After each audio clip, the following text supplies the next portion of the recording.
অক্ষয় তৃতীয়া। এই অক্ষয় তৃতীয়ার শুভ লগ্নে আমাদের দীঘাতে কিন্তু জগন্নাথ দেবের মন্দির উদ্বোধন হয়ে গেল।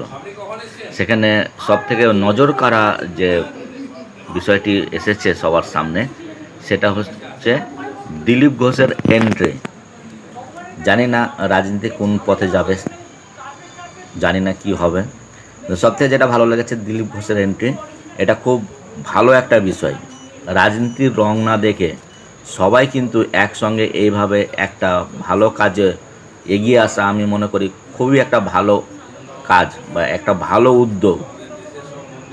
জনগণের স্বার্থে সবাইকে আমাদের একসাথে এগিয়ে চলাটাই সব থেকে বড় বিষয়। রাজনীতির ঊর্ধ্বে এসে এই যে জনগণের একটা আলাদা একটা মাত্রা এনে দেবে দিলীপ ঘোষকে, আশা করি। খুব ভালো লাগলো যে স্ত্রী সহ পৌঁছে গেছে আমাদের দীঘার জগন্নাথ দেবের মন্দিরে। এটা কিন্তু সত্যি একটা লাইভে দেখানোর চেষ্টা করা হচ্ছে।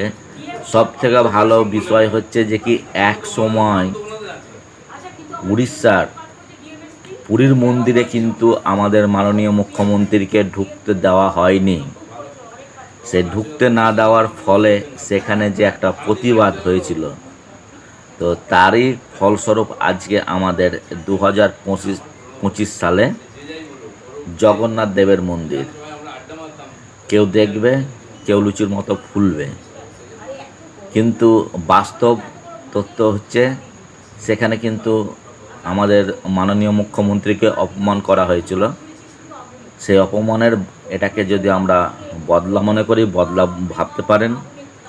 যদি মনে করেন প্রতিজ্ঞা ভাবতে পারেন। সেটা কিন্তু আমাদের মাননীয় মুখ্যমন্ত্রী মমতা বন্দ্যোপাধ্যায় করে দেখিয়ে দিলেন যে আমিও এখানে দীঘাতে আমার পুরীর মতো মন্দির তৈরি করব। তো আজ এই পর্যন্ত। খুব ভালো লাগলো আজকের এই অক্ষয় তৃতীয়াতে আমাদের জগন্নাথ দেবের মন্দির উদ্বোধন হওয়া দেখে। ভালো থাকবেন, শুভরাত্রি।